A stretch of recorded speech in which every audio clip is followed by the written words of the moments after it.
Ayos. Okay, mag-share na ko sa screen. Ignan ko kung na may like gusto clarify or question. Magsugod ta sa summary atong Nicodemus. So summary sa Nicodemus, kaya na realize ito sa previous na session, si Nicodemus is intellectual man siya, diba? And then tigulang na si Nicodemus, and then eager yun siya makabalo sa about masave, kumbaga. But again, nakutunan ko tayo si Nicodemus nga ano siyang how can I be born again, nga tigulang na siya, diba? Dili through physical birth kundi spiritual birth. Kung i-summarize na to ni is sa physical birth, sa thinking ni Nicodemus at nga time is, sabi niya, physical birth, which is birth sa physical is like water or amniotic fluid, di ba? Kung science pa rin. Limited life and with sin, di ba? Wala siya physical born, ang result niya. But sa spiritual is technically, ang water ginamin is purify ka and naka-eternal life and you're a new creation. Pinaagi kang Jesus, di ba? Wala siya katong John 3:16. So, just like ang wind, na di ka kabalo asa, but kabalo ka naa, kumbaga. So, because ang eternal life, ang spiritual birth is on spiritual side, kita is like physical entity. Diba? Na ito makita. So muna siya. So now we learn na throughout kaninga story sa kaninga chapter actually 3 and 4, it's all about water. Kung na-notice niyo ang yung theme kay Marco, common lagi ng water lagi kakitabo. At the first is si Nicodemus, ang pasabot niya is purify siya sa water, di ba? Then regeneration. And then karon gets na po na to dayon si John the Baptist and ang Samaritan woman na same thing happen, like water ang niyang concept, di ba? Okay, kita may maka-volunteer si Orwell na lang ako ipa-volunteer o basa sa 22 till the end sa chapter. Gamitan lang ba sa mga Bible gaw? Kanin ko lang. Okay, sige. After John 3:22, after this, Jesus and his disciples went to the Judean countryside where he spent time with them and baptized. John also was baptizing in Aenon near Salem because there was plenty of water there. People were coming and being baptized since John had not yet been thrown into prison. Then a dispute arose between John's disciples and a Jew about purification. So they came to John and told them, "Rabbi, the one you testified about and who was with you across the Jordan is baptizing and everyone is going to him." John responded, "No one can receive anything unless it has been given to him from heaven. You yourself can testify that I said, I am not the Messiah, but I've been sent ahead of him. He who has the bride is the groom, but the groom's friend who stands by and listens for him rejoices greatly at the groom's voice. So this joy of mine is complete. He must increase, I must decrease." Okay. So na-dispute na ito po nga disciple ni Jesus nagbaptize and kan John po din siya, di ba? Then in the end, si John, no one can receive anything unless it has been given to him from heaven. Because si John, I'm not the Messiah, but I've been sent ahead of him. So siya ang una, and then ang Messiah, si Jesus, diba? He who has a bride is the groom. So, kaya mga make sense siya, no? Kung wala to wedding and kay na, hindi mo kayo mag-gets nga, okay? Nga na bride and I groom. Pero, kung tanawin mo, the way progression sa Bible, especially sa John, kaya na connected sila, diba? Nagkaroon like, kung wala ay bride, o kung na ang bride, that means na ang groom. And then, but the groom's, he who has the bride is the groom, but the groom's friend who stands by and listens for him rejoices greatly. So, pasabot si John to, di ba? Like, nasa sa,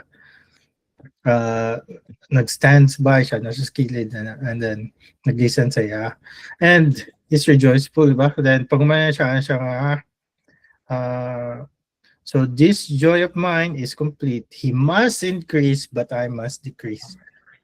Man, kanang a term is really kuan no? Sometimes sa service nato sa church, we always think na kita ang usahay, kita una kay tungod kay ang kung naay person nag-follow sa imo as a leader, you always think na marag, marag, kaya na-elevate ko ba? Gamay. Sa atong humanly as possible na structure, company ba na. Usahay, matik na ning elevate ka, di ba? Kuha na to. But si John the Baptist is kind of like, grabe ka amazing. Is kaning hayang heart is like, he must increase, I must decrease. Kumbaga. So, pabali, di ba? So, in light sa to service sa church, so if you follow Jesus, atong heart is technically pabali. Like, the more ka galid, the more ka ma-realize ni mga, I'm imperfect. Lahi ang imong heart. Like, kano sa pa mo nakadungog na as a leader, di ba? Na supposedly sa atong world is the more ka mag-lead, the more imong isaka imong self, di ba?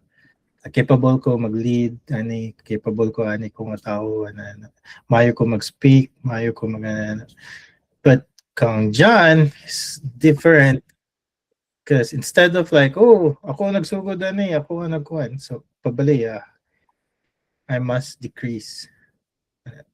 Si Jesus ang yung first na increase, which is more priority sa yung life. So I hope na kita itong heart ni John na the way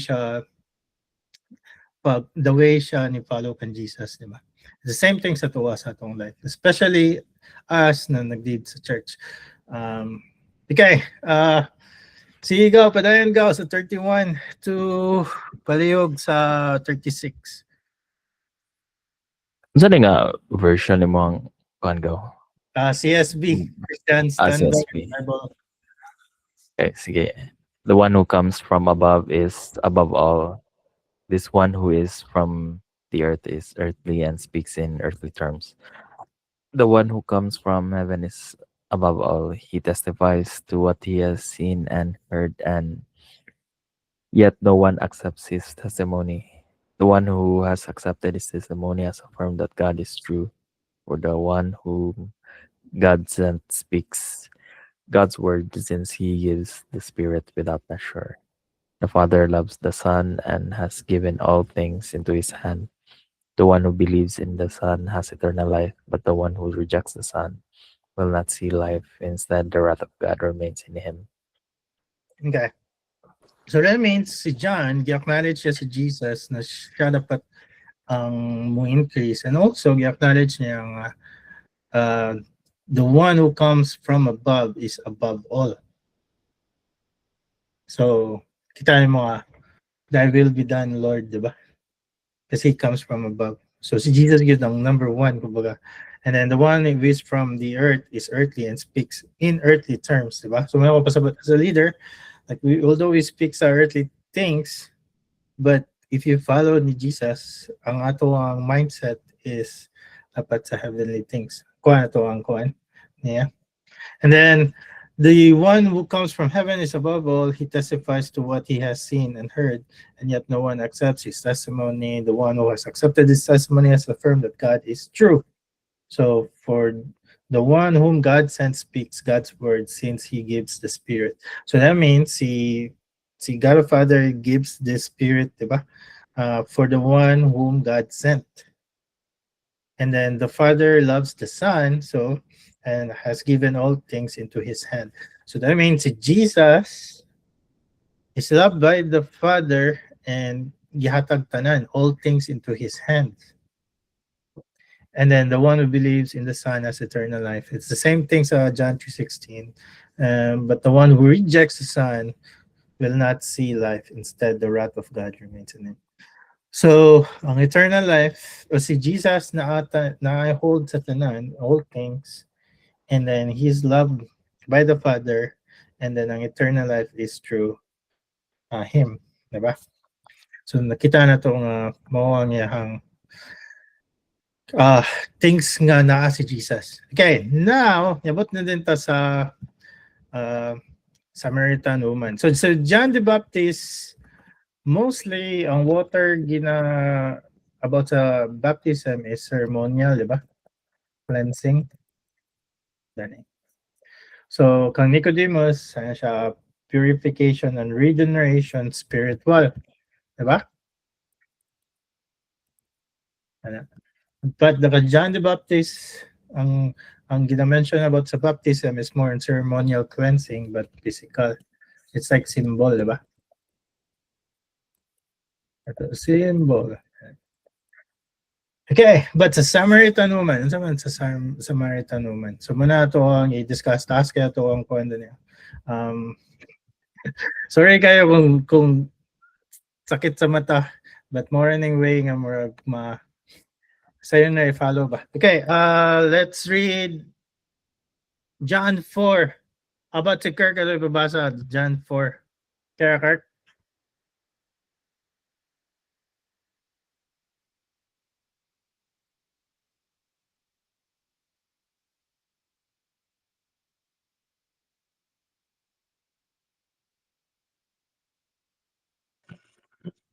John 4. Mhm. When Jesus learned that the Pharisees had heard he was making and baptizing more disciples than John, thought though Jesus himself was not baptizing, but his disciples were, he left Judea and went again to Galilee. He had to travel through Samaria, so he came to a town of Samaria called Sychar, near the property that Jacob had given his son Joseph. Jacob's well was there, and Jesus, worn out from his journey, sat down at the well. It was about noon. Okay. Sige, dahil sa tamang Kirk. And then, so ato na learn is ang Pharisees had investigated John the Baptist's credential, and then now they're looking kang Jesus. And then, so na well ni Jacob, di ba? It's a patriarchal na tinuturo mo sa story ni Jacob, who dug it and gave the land to his son Joseph. Okay, review sa story ni Jacob and Esau. Unsay na ito. Again, sa itong Bible study, dili lang siya sa time ni Jesus, but review na ito sa old, di ba?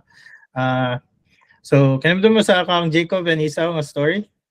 Okay, so, born as a younger twin to Esau, son of Isaac and Rebekah, Jacob grasped Esau's heel at birth, and then earning his name as a heel grabber or supplanter. Then he bought Esau birthright for us too, with Rebekah's help, and deceived blind Isaac into giving him the blessing meant for Esau, diba? And then nagflee dayon si Jacob. Jacob dreamed of a ladder to heaven, Bethel, where God reaffirmed the Abrahamic covenant. I think na-discuss ito na sa 2 sessions ago. He worked for Uncle Laban 20 years, marrying Leah and Rachel, fathering 12 sons, and then daughter of Dinah amid family strife, renamed Israel, and nag-wrestle siya ni God at sa Peniel, and then he limped away, transformed. Then nag-reconcile sila ni Esau and then si Jacob nagsettled sa Canaan, then favored siya ni Joseph. Then si Joseph was sold, then injured famine and relocated to Egypt, and then he blessed his son before dying at 147, buried in Hebron, diba? So, but ang common theme is si Jacob na meet niya si Rachel sa well, diba? So Jesus is ma-meet niya si Samaritan woman sa well, and then ning balik nito sa time na si Jacob na-meet niya si Rachel sa well. And then, tungod na-meet niya si Rachel, na ay 12 tribes of Israel na itabo, di ba? And then, nana din si Joseph. So Joseph, ang pangalan ni Joseph is, technically, Joseph is a fruitful vine. A fruitful vine besides a spring. It branches, climb over the wall. Ngayon, pasabot sa yan name. Like, ang branch ni climb over the wall. So, pasabot na. So, mag-get sa to later nga nung relevant ang story aning apart. Anong na-reference sa well. And then, napoy, nganong connected siya sa Samaritan woman, diba? So, back to Jesus. Okay. So, again, Jesus met the Samaritan woman at the well, and Jesus was worn out from his journey. This underscores his genuine, full humanity. So, si Jesus at that time, kapuyon siya, di ba? Human yun siya 100%. So, that's 100% sure. So, ang Samaritan woman, nag-draw siya sa well at noon, kaya tungod, kaya ga-avoid siya sa other people na makitaan siya, kaya tungod sa iyang failed marriages. Di ba? So, mahulaw siya ba? Ang status, kumbaga, sa life is not really that high. Diba? So, unang machismis siya per me about sa iyang life. And then, next dayon is, okay, isa pa, volunteer mo basa? Isa makabasa?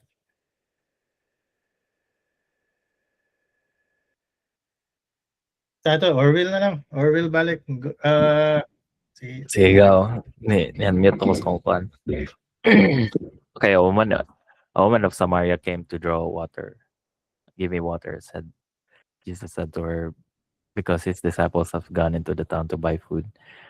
How is it that you, a Jew, ask for a drink from me, a Samaritan woman? She asked him, for Jews don't associate with Samaritans.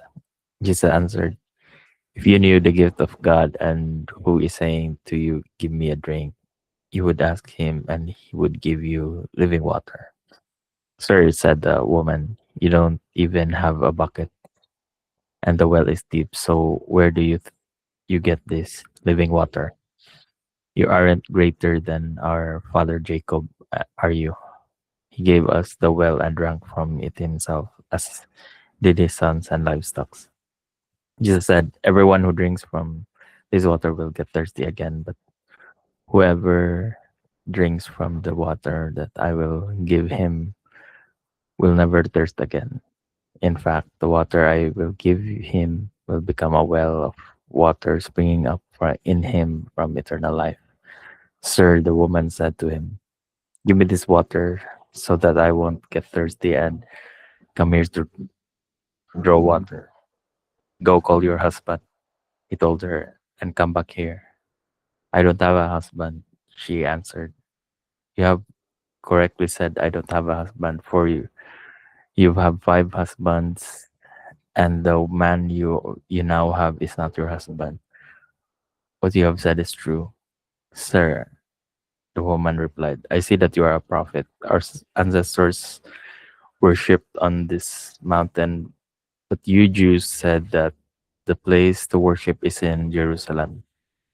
Jesus told her, believe me, woman, an hour is coming when you will worship the Father neither on this mountain nor in Jerusalem. You Samaritans worship what you do not know. We worship what we do know, because salvation is from Jews. But an hour is coming and is now here when the true worshipers will worship the Father in spirit and in truth.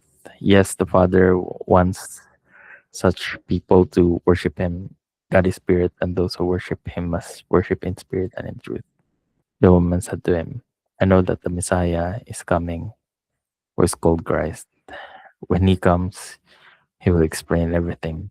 Jesus told her, I am the one speaking to you. I'm he. Okay, thank you so much. Taas ko kito. Okay, so atong i-try growing ang sa ito po. Okay, si Jesus gikapoy And then ang Samaritan woman nag-draw water sa well at noon, di ba? And then next day yun, si Jesus na, give me a drink. And then daw yun siyang, how is that you, a Jew? Mabasa pa man yung part, di ba? Mabasa pa yung graph. Okay. How is that you, a Jew, ask for a drink from me, a Samaritan woman? So, sa una, ang Samaritan o ang Jew, dili kayo mingle, separate, sila always. And then, if you knew that gift of God who is saying to you, give me a drink, you would ask him and he would give you a living water. Kind of interesting, no? How is that you, a Jew, ask for a drink from me, a Samaritan woman? And ang reply ni Jesus is like, kung kabalo lang ka sa gift ni God, who is saying to you, give me a drink, you would ask him and he would give you a living water. So so kind of like the same approach pa kang Nicodemus, like mo ni ang conversation bali na pud ni Jesus diretso sa meat, di ba? Na struck siya sa yung curiosity nga, wait, what? Living water? So unsa man pasabot sa living water na siya. So yung curiosity niya, you don't even have a bucket and the well is deep, di ba? So where do you get this living water? So like na curious ang Samaritan woman na, what's living water, di ba? You aren't greater than our father Jacob, are you? He gave us the well and drank from it himself and did his sons and livestock. So the same thing, like if you pull back to sa Genesis, di ba? Ang katunga land, ang datog gikan ang 12 tribe.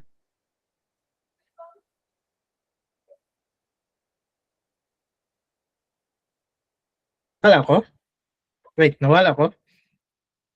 Freeze ng kakao gamay, pregnant. Ay, first ko gamay? Oh, man. Okay, Pero so, kung ano ni padayon. okay, asa ko dapit nawala? Di, wala ra kuan kay mga wala man siguro nag 2 seconds to nga. Okay. So sa time ni Jacob at mga times Genesis, ni prosper ang lineage ni Jacob, ang 12 tribes, diba? Naman na yun, curious kayo ang Samaritan woman na siya. Aren't greater than our father Jacob, are you? Muna yan pasabot, diba? Greater ba si Jesus kan Jacob, diba? He gave us the well and drank from itself and did his sons and livestock. So ning prosper, kumbaga.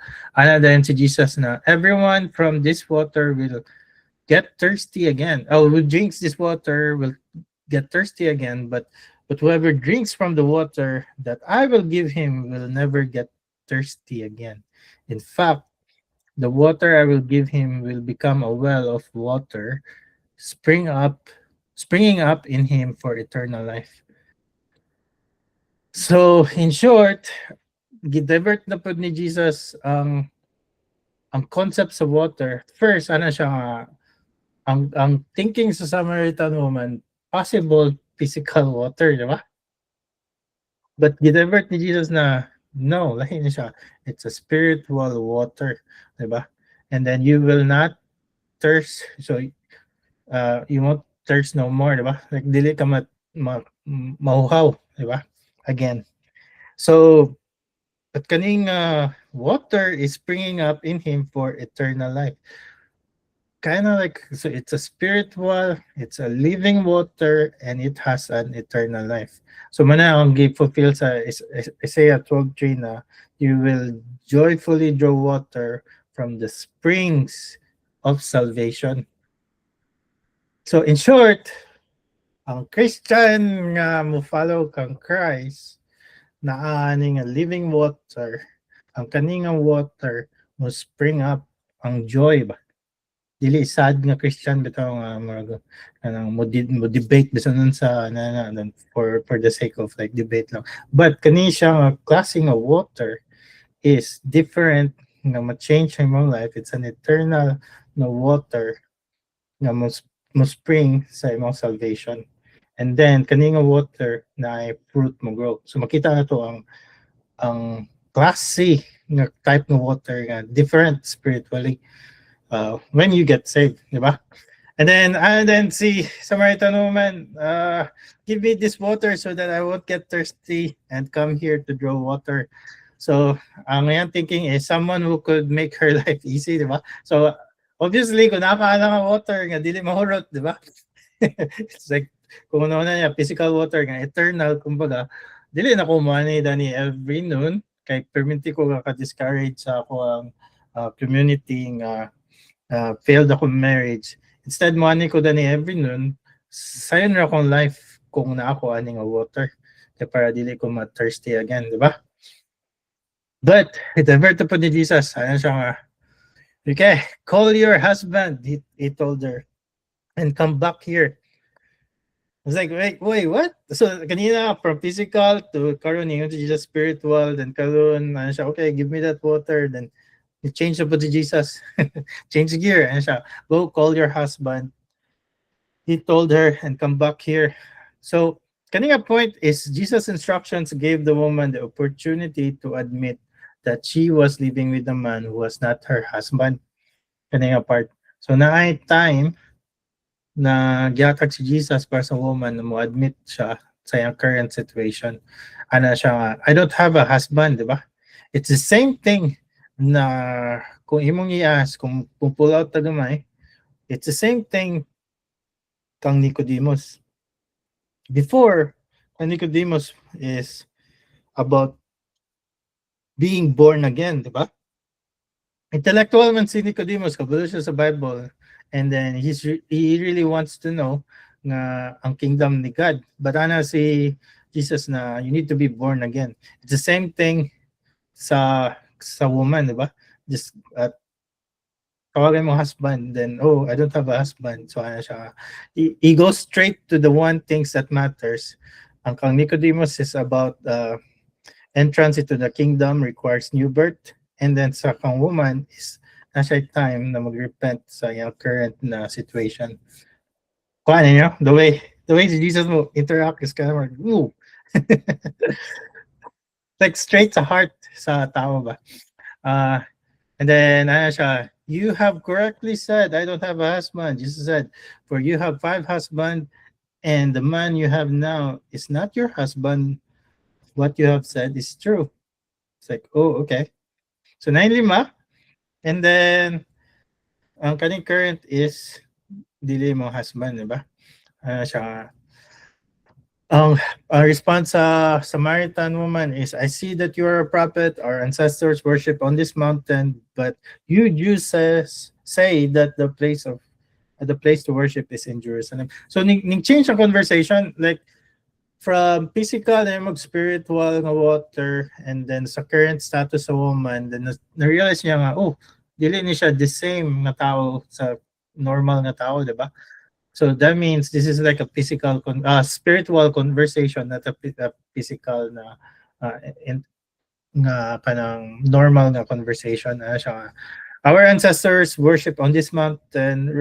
Actually, nag-refer na siya sa Mount Gerizim, and then near Sychar, a modern Nablus, which Samaritans view as the divinely chosen place for their temple since at least like 5th century BCE. Then based on their version of the Torah, the Jews insisted that Jerusalem Temple Mount was the sole legitimate site. So duwa ka site actually ang murag ilang debate ba. Kanina yun ang tinuod.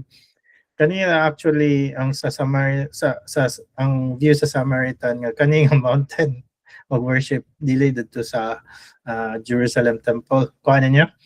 Then old settings for the pronouncement of blessings for keeping the covenant and the mountain kay had to see Moses commanded an altar to be built, then including Abraham, and then kan Jacob who built altar sa katunga region, katunga mountain kumbaga. So that's why pagtanaw nila sa mountain, grabe kayo siya ka gi-revere gid nila ba. Mo gyud ni siya nga place.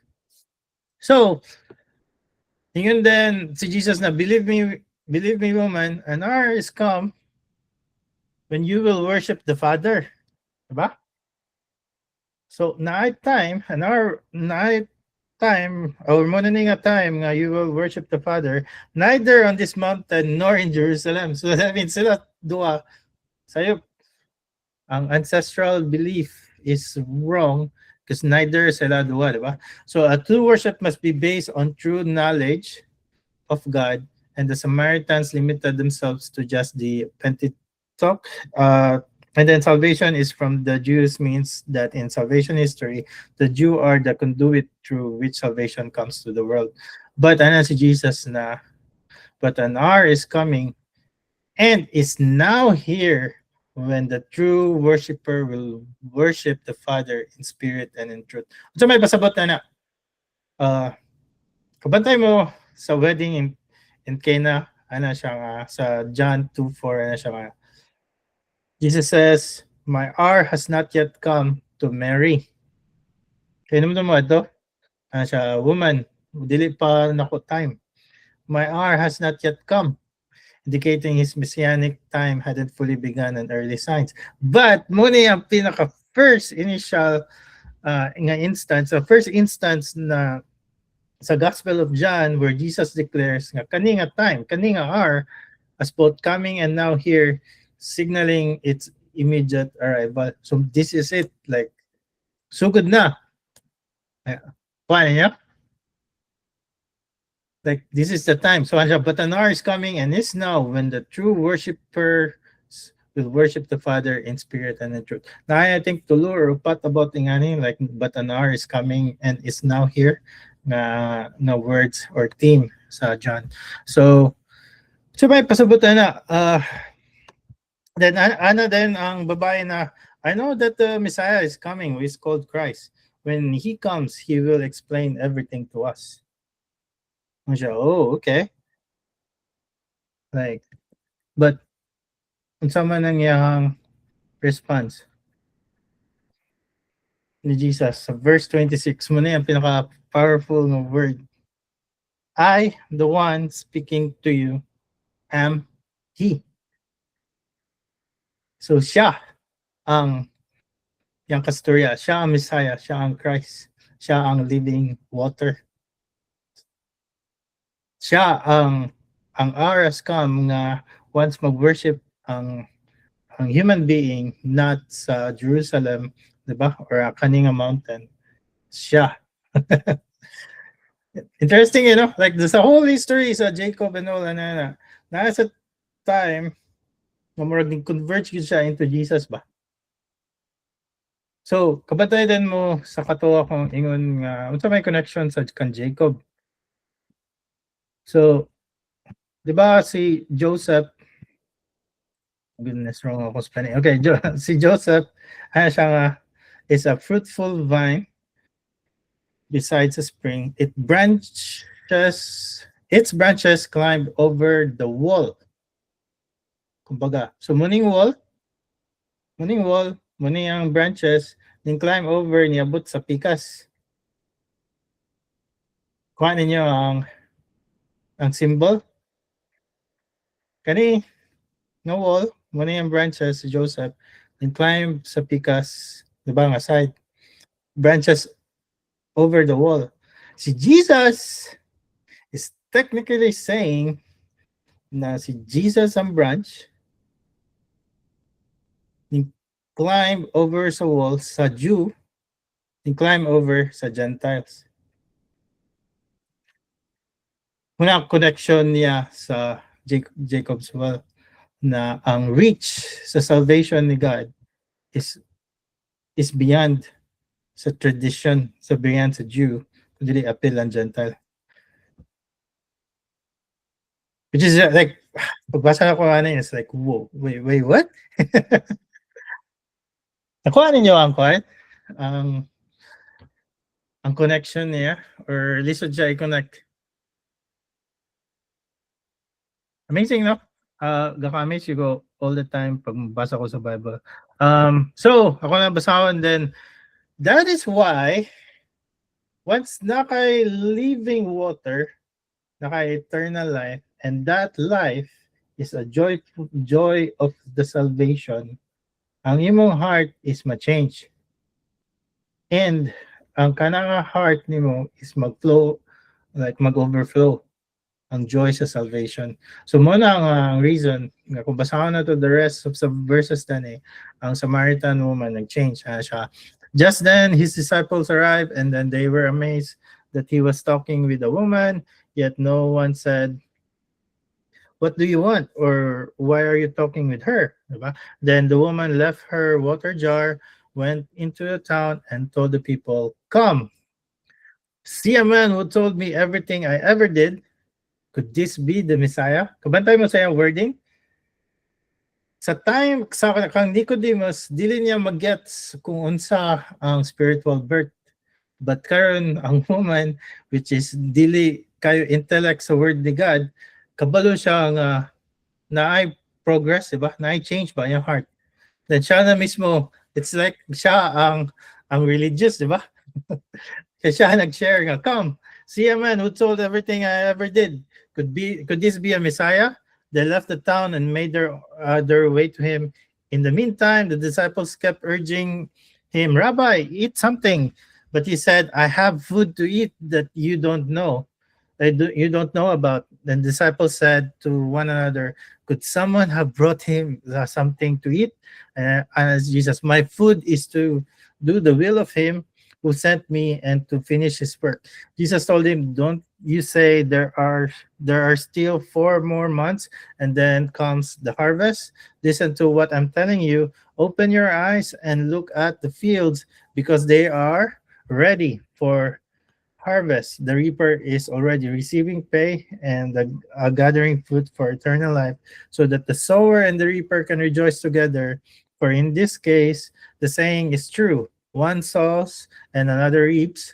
I sent you to reap what you didn't labor for. Others have labored, and you have benefited from their labor." So, ang harvest is ready, di ba? Workers are few. So then, after that, the Savior of the world, and then siya, now many Samaritans from that town believe in him because of what the woman said. Kind of interesting. Like sa verse 39, many Samaritans ang nag-believe, di ba? Tungod sa ingon sa Samaritan woman. Ngano kaya? Ngano kaya unsa ato ang realization nganong nag-believe sila? Kaya like drastic kayo nga change. First is ang Samaritan woman sa noon time na siya gagawas. Kay kabalo siya sa iyang lifestyle, kabalo siya nga daghan siya failed marriages, diba? Dili siya kanahan sa crowd, dili siya gusto magpakita. But due sa living water, ang joy of the salvation na sa woman, first time in history, nag-share siya nga, "Come." Diba? Ito siya kanina. "Come, see a man who told me everything I ever did." Like, siya na mismo, di ba? Like, sa una, like, sa previous minute sa conversation, hindi pa siya gusto magpakita sa crowd. Karon siya na mismo na ingon nga, see a man who told me everything I ever did. And then, see, ang yung wording, like, who told me everything which is personal, ever did. It's kind of more like repentance, di ba? Ang iyang thought ba, na muna akong gibuhat, but kani siya, kabalo siya sa tanan nga akong gibuhat. And siya nga, when she testified, "He told me everything I ever did." So when the Samaritans came to him, they asked him to stay with them, and he stayed there 2 days. Many more believed because of what he said. It's kind of amazing, no? Like sa verse 41, many more believed because of what Jesus said. So, sa time sa ni Nicodemus, si Jesus nagstorya about sa spiritual birth. Si Nicodemus sa nga time, nga moment, kalisod sa grass, di ba? Is it because all the things ngayang na-learn, dili niya magets? Like, kabalo ba siya sa Bible, di ba? Is it because or ang kaninga part sa Samaritan woman, it's because nakita sa Samaritan woman kung unsa siya ka sinner, di ba? And na-change ang iyang heart. And then the rest sa kaninga taon is nakita nila ang change sa Samaritan woman sa kanang instance. And then they told the woman, we no longer believe because of what you said, since we have heard for ourselves and know that this is really is the Savior of the world. Kuha ninyo? Kaninga part, like, wala namin ninto wala ko ninto kan Jesus tungod sa kong mama, tungod sa kong papa, or tungod nimo Samaritan woman, kumbaga. Kung ikuha na to sa atong personal ba. Wala ko nito tungod sa kong best friend na si Jesus sinod. But, ito ko kay tungod kay I have heard sa akong kagalingon kung unsa si Jesus. So, actually, mo na napasabot, diba? Wala ko nito sa mga Samaritan woman tungod sa mga ingon. But ito ko tungod kami mismo nakadungog kan Jesus. And then he indeed is the Savior of the world. So, atong makuha na to is the woman's fellow townspeople concluded that Jesus was the Savior of the world. And then, kung atong ibalik na ni sa atong graph, si Nicodemus, ang ato ang na-learn is spiritual birth, di ba? Purifies regeneration. Katuka John the Baptist is a symbol or ceremonial cleansing, di ba? Ang baptism ba? It's just a symbol. But sa Samaritan woman is the living water. Di ba? It transformed. That's why it's called living.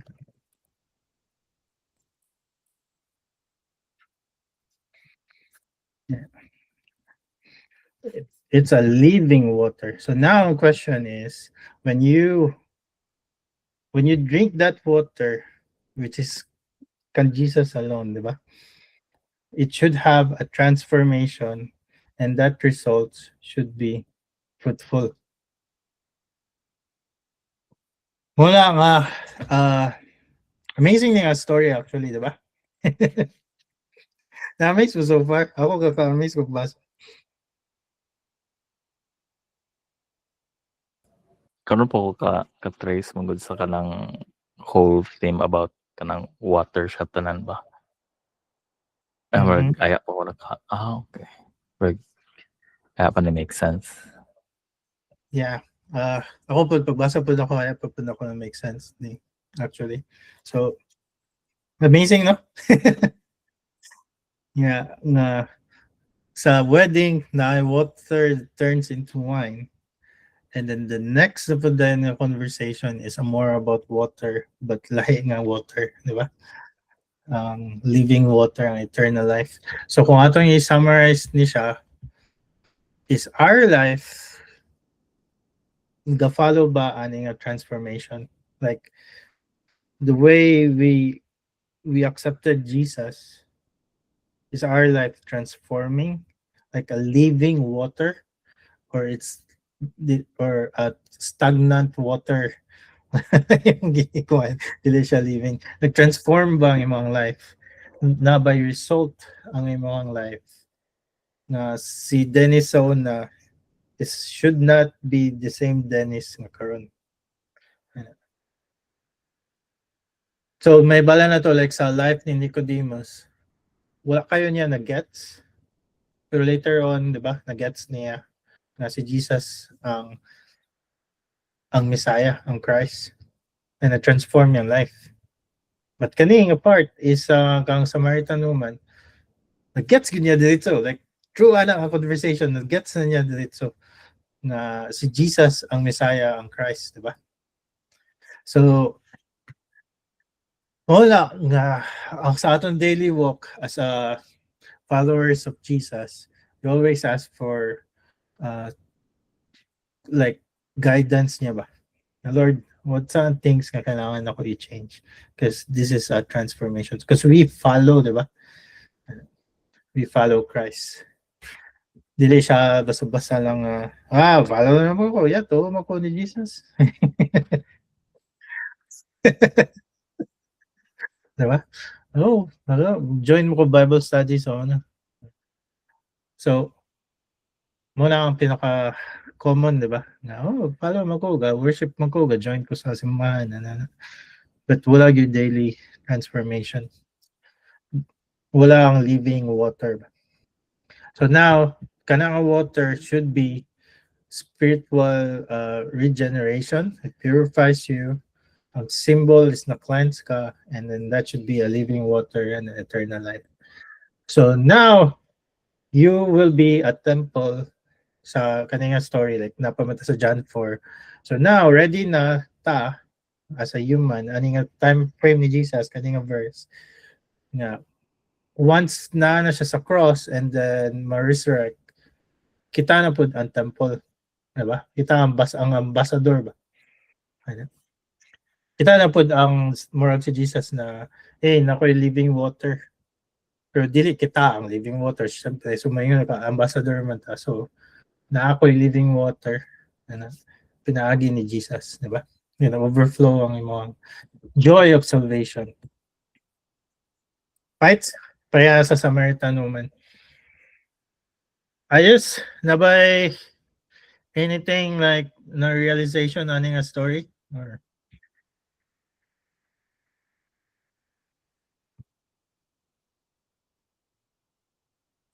fun ba siya? Like eye-opening? Yes, Sa symbolisms lang ako ma-point ko, like pareha dong sa diba daw name ni Joseph, yan na bitaw din na nakuha din siya nga, okay, Joseph, then apoy katong go above the wall, like wala pa yung ayaw pa ko katong Yeah. Yeah. pag may mga symbolisms lang karon pa ko ka notice.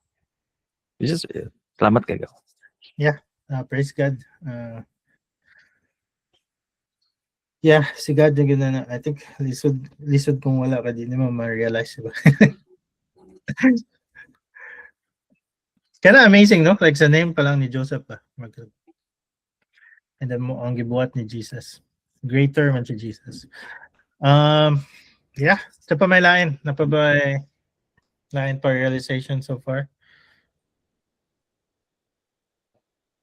Na-realize na ko nga connected regularly ang timeline ni Jesus when it comes to kay Nicodemus, John the Baptist to the Samaritan woman. Interconnected lang sila bitaw nga. One purpose lang yan kuan. Paingnan, which is John. Yeah. Ang story. Sa Kirk, ay balik to Kirk. Mas na-connect na ko siya karon. Nana day siya. Yeah, tinood. Okay. Yeah, ako po gani, like kung mabasa ko, like makana medong like kanang pag mabasa ka din naman kanang makakuan di ka ba nga induta na. Mga love story ba or love letter bitaw or unsa ba nga libro or movie nga makakayon ka. Induta ani no. So muna sa mabasa ko like dili sa like most of the time mabasa ko ma-amaze ko ba. Like nangyud na siya connection nila. Yeah. Although Gadmay, nasa dako, di ba? So, amazing ka. Fights,